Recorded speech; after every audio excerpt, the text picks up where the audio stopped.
அப்பவும் இப்பவும் எப்பவும் Chennai Silks. அதிரடி collection, சரவெடி celebration. Celebrate this festive season with Adiyar Anand Bhavan Sweets and Snacks. We accept bulk orders. No compromise. உங்க சைடுலயும் எங்க சைடுலயும். GT Holidays, South India's #1 travel brand. IBC Tamil நேயர்களுக்கு வணக்கம். இன்றைய சிறப்பு நேர்காணலில் நம்மோடு இணைந்திருக்கிறார் அரசியல் விமர்சகர் சுமந்த் சி ராமன் அவர்கள். வணக்கம். வணக்கம் சர்மா. காலையிலேருந்து நம்ம பார்க்குறோம் நீதிமன்றத்தில் என்ன நடக்குது. தாவேகா தொடர்பாக பல்வேறு வழக்குகள் மதுரையிலையும் சென்னையிலையும் வந்து மாறி மாறி வழக்குகள் வந்ததை பார்த்தோம். குறிப்பாக சொல்லணும்னா நிர்மல் குமார், அது மட்டும் இல்லாமல் புசி ஆனந்த், இவங்க ரெண்டு பேருக்கும் ஜாமீன் மனு எப்படியாவது வந்து இன்னைக்கு போட்டு எப்படியாவது கிடைக்க வைக்கணும் அப்படிங்கிற முயற்சியில் தாவேகா வழக்கறிஞர்கள் வந்து ஈடுபட்டிருந்தாங்க. கடைசியாக வந்து மனு வந்து தள்ளுபடி பண்ணியிருக்குது மதுரை நீதிமன்றம். எப்படி பார்க்குறீங்க? இல்லை, இது வந்து preliminary ஸ்டேஜ் ஆஃப் இன்வெஸ்டிகேஷன். எனக்கு என்ன புரியலன்னா, மாவட்ட செயலாளர் தான் எல்லாம் பண்ணாரு, எங்களுக்கு அதுக்கும் சம்மந்தம் இல்லைன்னு போய் நீங்க ஜாமீன் கேட்கறது, நாளைக்கு அந்த மாவட்ட செயலாளருக்கு எப்படி ஒரு அவருடைய மனநிலை எப்படி இருக்கும், அதே மாதிரி மற்ற மாவட்ட செயலாளர்களுக்கு எல்லாம் மனநிலை எப்படி இருக்கும். நாளைக்கு நமக்கும் இந்த மாதிரி ஏதாவது ஒரு பிரச்சனை வந்தா கையை கழுவிடுவாங்க அப்படிங்கிற ஒரு ஃபீலிங் வரும் இல்லையா அவங்க கிட்ட. ஒண்ணு.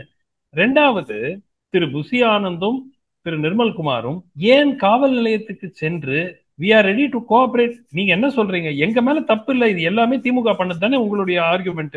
தாவேகாவுடைய ஆர்குமெண்ட் என்னங்க, எங்க மேல தப்பு இல்ல, ரைட்டா, இது எல்லாம் ஒரு கான்ஸ்பிரசி, திமுக தான் அதுக்கு பின்னாடி இருக்கு, இதுதானே சொல்றாரு. தலைவர்ல இருந்து எல்லாரும் தானே சொல்லிட்டு இருக்கீங்க.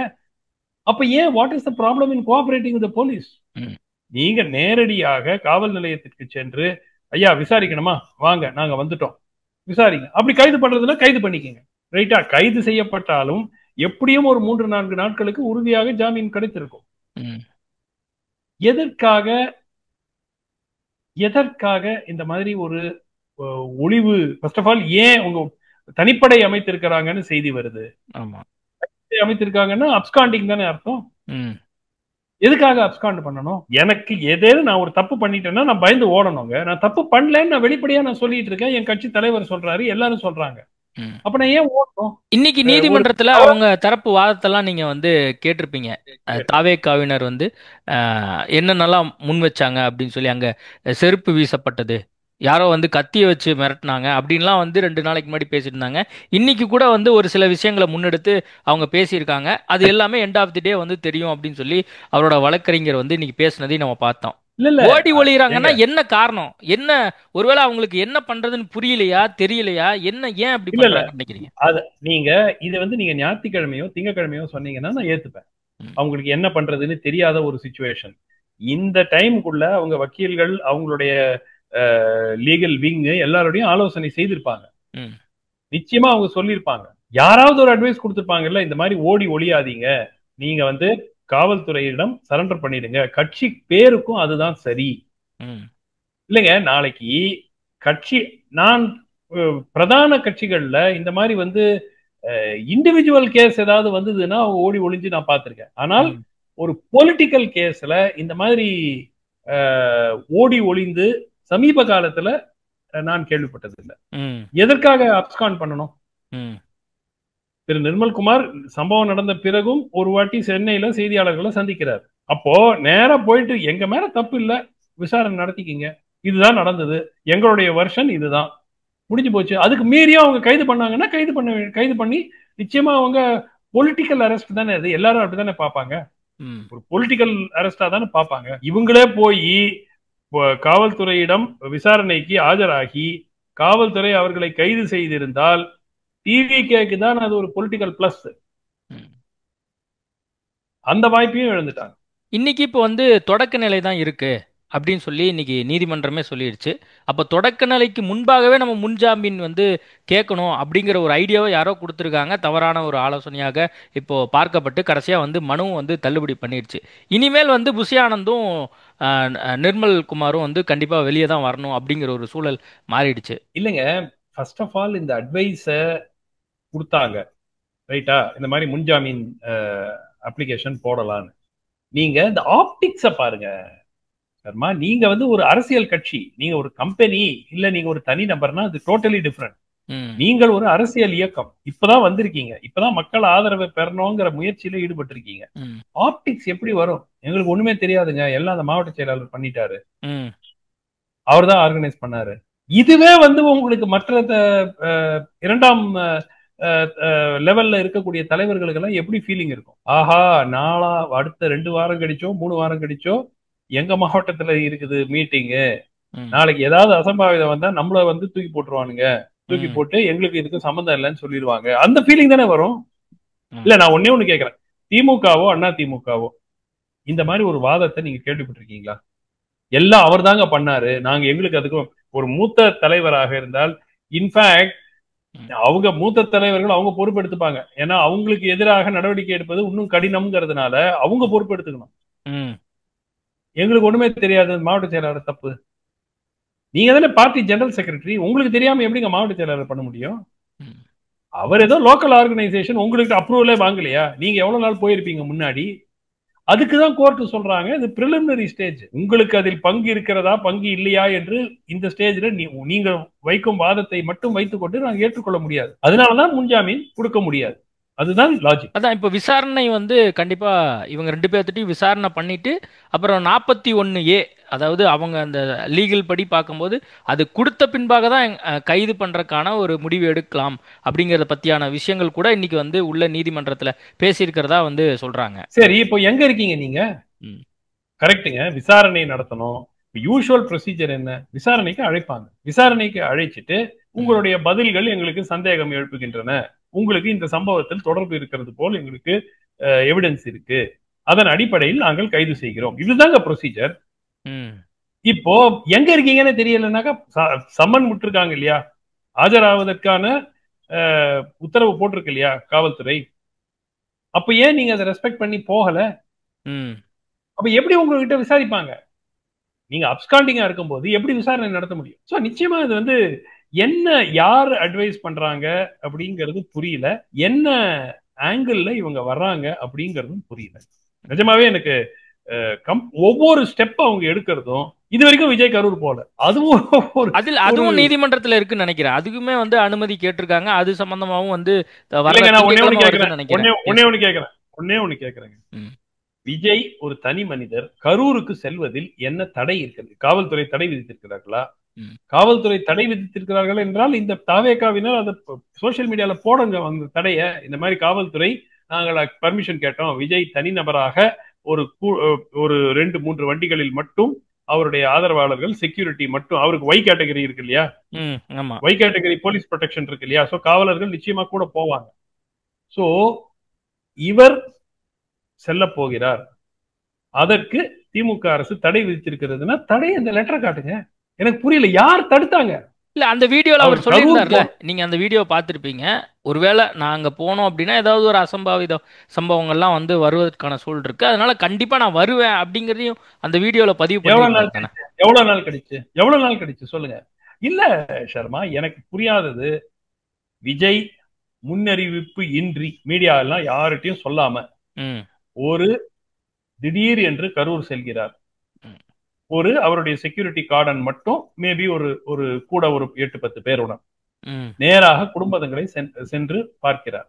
அப்போ மீடியாவுக்கு இன்ஃபர்மேஷன் கொடுக்குறாங்க, அவர் சென்று கரூர் சென்ற பிறகு இன்ஃபர்மேஷன் கொடுக்குறாங்க.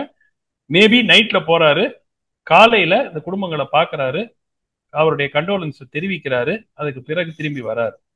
என்ன ஆகும்? நீங்க இன்ஃபர்மேஷன் கொடுத்து ஆளுங்க கூடுங்கன்னு சொன்னாதானே கூட்டம் மக்களுக்கு தெரிய போகுது. புஷி ஆனந்த் மற்ற நிர்வாகிகள் இப்ப கூட இல்லையே, புஷி ஆனந்த் இல்லன்னா இவரால வாயை திறக்க மாட்டாரா? இவர் போய் குடும்பங்களை மீட் பண்றதுக்கு புஷி ஆனந்த், ஆதவ அர்ஜுனா, நிர்மல்குமார் இருந்தாதான் இவரால் போய் பார்க்க முடியுமா? அவர் தான் திட்டம் போடுறாரு அப்படின்னு இருக்கும்போது அவரே இல்ல, குடும்பத்தை மீட் பண்றதுக்கு ஏங்க குடும்பங்களுக்கு போய் மீட் பண்ணி உங்க ஆறுதலை சொல்றதுக்கு எதுக்குங்க இவங்க எல்லாம் இருக்கணும்? நீங்க தாங்க தலைவர். புஷி ஆனந்த பார்க்க கூட்டம் வந்துச்சா? இல்ல நிர்மல்குமாரை பார்க்க தான் கூட்டம் வந்துச்சாங்களா? உங்களை பார்க்க தானே வந்தாங்க, நீங்க தானே போகணும். என்ன லாஜிக் இருக்குது? இல்ல நீங்க ஃபர்கெட், அரசியலே விட்டுடுங்க.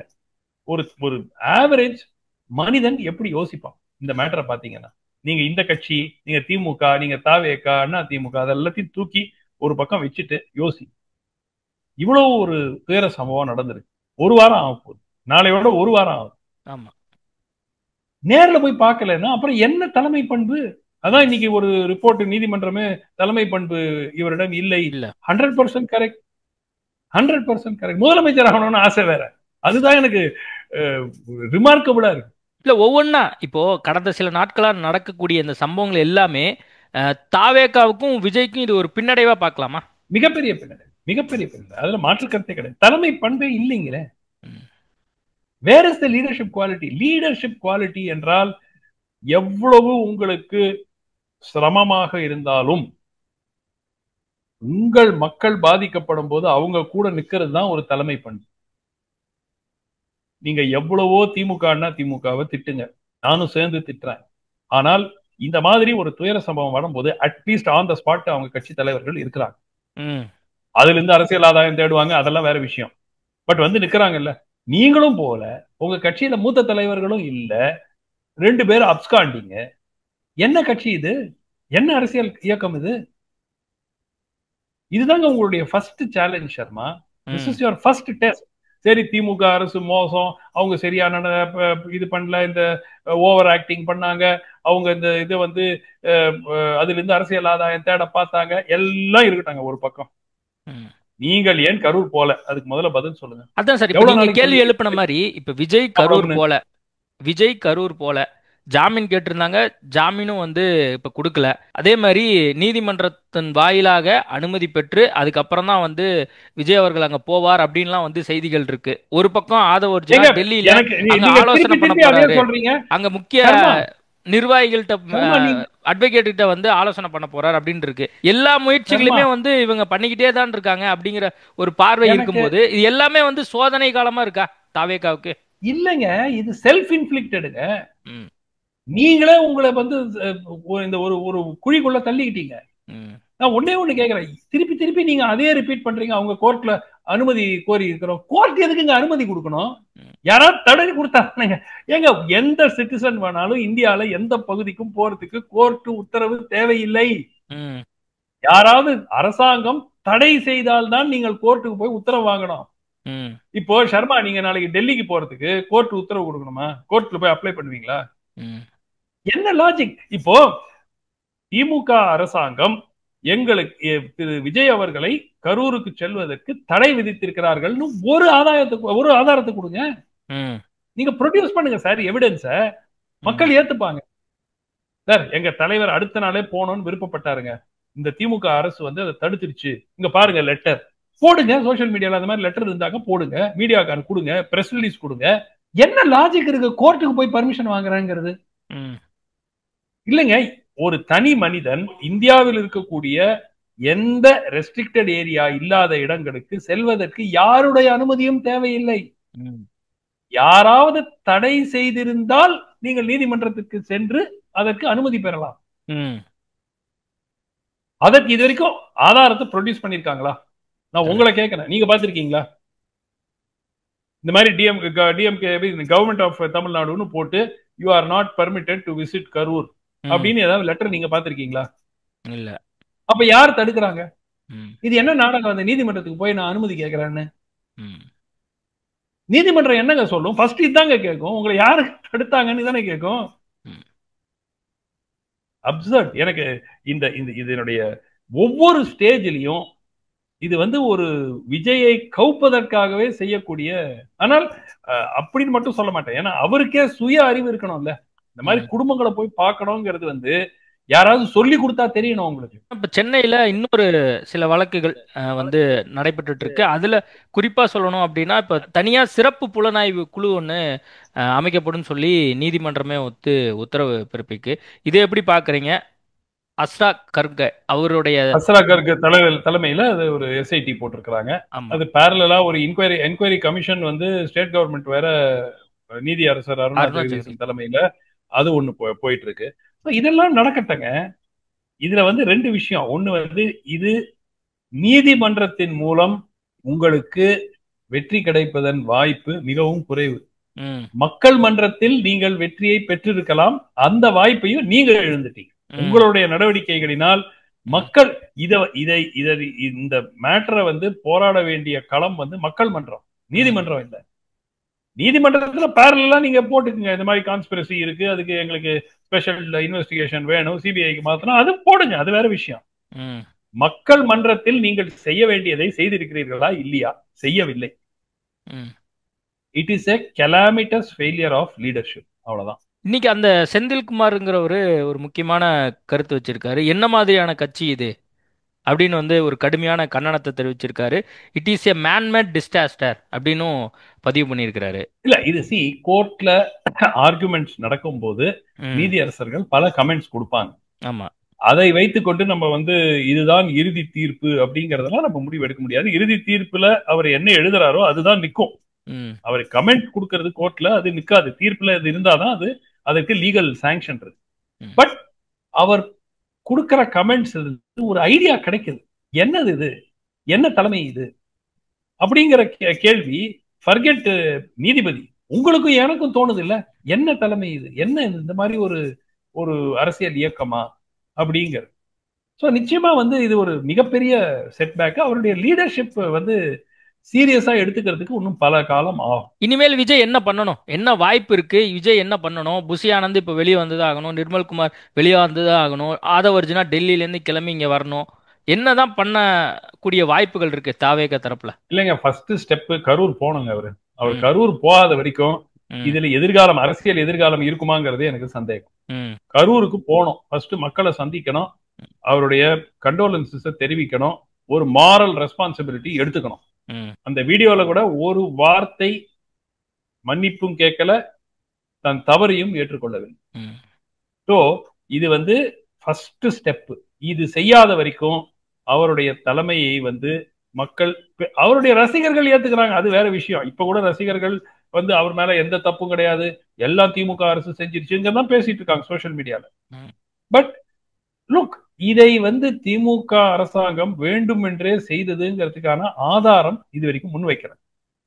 ஒரு இன்கான்ட்ரவர்டபிள் ப்ரூஃப்ங்கிறது எதுவுமே இல்லை. ஜெனரேட்டர் வழக்கு போச்சு, இதெல்லாம் வந்து சர்க்கம்ஸ்டான்ஷியல். இது வந்து இதனால வேண்டுமென்றே ஜெனரேட்டர் வழக்கு போச்சுன்னு யாராவது சொன்னாங்களா? எவ்வளவு பேர், அந்த அவ்வளவு பேர், ஆயிரக்கணக்கான பேர் இருக்காங்க, யாராவது வயர் மேல மிதிச்சிருக்கலாம், அந்த ஜெனரேட்டர் வயர் ஆஃப் ஆயிருக்கலாம், கட் ஆயிருக்கலாம். கரெக்டா? அதனால இது வரைக்கும் ஒரு டெஃபினிட்டிவ் ப்ரூஃப் வேண்டுமென்றே செய்யப்பட்டது என்பதற்கான ஆதாரம் நான் இதுவரை பார்க்கவில்லை. விஜய் இப்ப கரூர் போகணும் அப்படின்னு சொல்றீங்க. அப்போ ஒட்டுமொத்தமா இப்ப தாவேக்காவே வந்து கன்ஸ்ட்ரக்ஷன் பண்ணக்கூடிய ஒரு இடத்துல தான் இருக்கு. ஃபர்ஸ்ட் இந்த அட்வைசர்ஸ் யாரெல்லாம் இந்த மாதிரி எல்லாம் அட்வைஸ் கொடுத்தாங்களோ கரூருக்கு எல்லாம் போவேனான்னு அவங்கள ஃபர்ஸ்ட் வெளியே அனுப்பணும். இந்த அட்வைசர்ஸ் வச்சுக்கிட்டாங்கன்னா இந்த கட்சி வந்து சிங்க் ஆயிடும். இந்த குரூப் யாரு விஜய் சுத்தி இந்த மாதிரி அட்வைஸ் எல்லாம் கொடுத்தாங்களோ, அடுத்த நாள் நீங்க கரூர் எல்லாம் போக வேண்டாம், இந்த மாதிரி வீடியோ ஸ்ட்ராங்கா எந்த விதமான பொறுப்பும் ஏத்துக்காதீங்க, திமுக அரசு மேல எல்லா பழியும் போடுங்க, அது யார் அட்வைஸ் பண்ணாங்களோ அவங்க எல்லாம் இருக்கிற வரைக்கும் இந்த கட்சி விளங்குவதற்கான வாய்ப்பு மிகவும் குறைவு. ஏன்னா இவ்வளவு ஒரு தப்பு அட்வைஸ் எப்படி கொடுத்துருப்பாங்க? ஏங்க தப்பு அட்வைஸ் அவங்க கொடுக்கட்டாங்க, இவருக்கு எங்க போச்சு? ஒன்னே ஒண்ணு கேட்கிறேன் சர்மா, சனிக்கிழமை நைட்டு வந்துட்டாரு, ஏதோ ஷாக்ல இருந்தாரு, வந்துட்டாரு, ஏதோ முடிஞ்சு போச்சு.